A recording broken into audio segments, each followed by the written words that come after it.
اور نماز سے مدد لیا کرو، بے شک اللہ صبر کر رنج و تکلیف میں صبر اور نماز سے مدد لیا کرو، اور بے شک نماز گراں ہے مگر ان لوگوں پر گراں نہیں جو عجز کرنے والے ہیں، جو یقین کیے ہوئے ہیں کہ وہ اپنے پروردگار سے ملنے والے ہیں اور اس کی طرف لوٹ کر جانے والے ہیں۔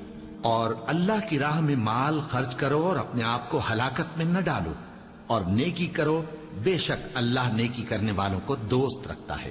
مومنو، اسلام میں پورے پورے داخل ہو جاؤ اور شیطان کے پیچھے نہ چلو، وہ تو تمہارا کھلا دشمن ہے۔ پھر اگر تم احکام روشن پہنچ جانے کے بعد لڑکھڑا جاؤ تو جان رکھو کہ اللہ غالب ہے، حکمت والا ہے۔ کیا تم یہ خیال کرتے ہو کہ یوں ہی بہشت میں داخل ہو جاؤ گے، اور ابھی تم کو پہلے لوگوں کی سی مشکلیں تو پیش آئی ہی نہیں؟ ان کو بڑی بڑی سختیاں اور تکلیفیں پہنچیں اور وہ صعوبتوں میں ہلا ہلا دیے گئے، یہاں تک کہ پیغمبر اور مومن لوگ جو ان کے ساتھ تھے سب پکار اٹھے کہ کب اللہ کی مدد آئے گی۔ دیکھو اللہ کی مدد ان قریب آیا چاہتی ہے۔ اے نبی، لوگ تم سے پوچھتے ہیں کہ اللہ کی راہ میں کس طرح کا مال خرچ کریں۔ کہہ دو کہ جو چاہو خرچ کرو، لیکن جو مال خرچ کرنا چاہو وہ درجہ بدرجہ اہل استحقاق یعنی ماں باپ کو اور قریب کے رشتہ داروں کو اور یتیموں کو اور محتاجوں کو اور مسافروں کو سب کو دو، اور جو بھلائی تم کرو گے اللہ اس کو جانتا ہے۔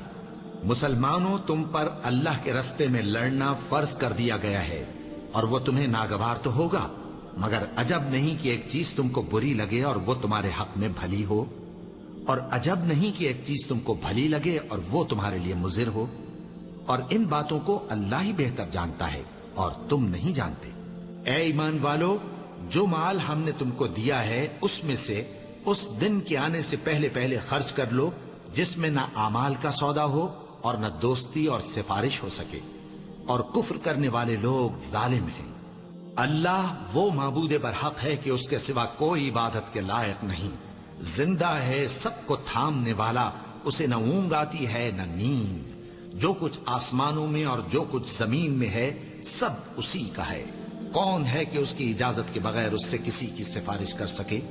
جو کچھ لوگوں کے روبرو ہو رہا ہے اور جو کچھ ان کے پیچھے ہو چکا ہے اسے سب معلوم ہے، اور لوگ اس کی معلومات میں سے کسی چیز پر دسترس حاصل نہیں کر سکتے۔ ہاں، جس قدر وہ چاہتا ہے اسی قدر معلوم کرا دیتا ہے۔ اس کی بادشاہی اور علم آسمان اور زمین سب پر حاوی ہے، اور اسے ان کی حفاظت کچھ بھی دشوار نہیں۔ وہ بڑا عالی رتبہ ہے، جلیل القدر ہے۔ شیطان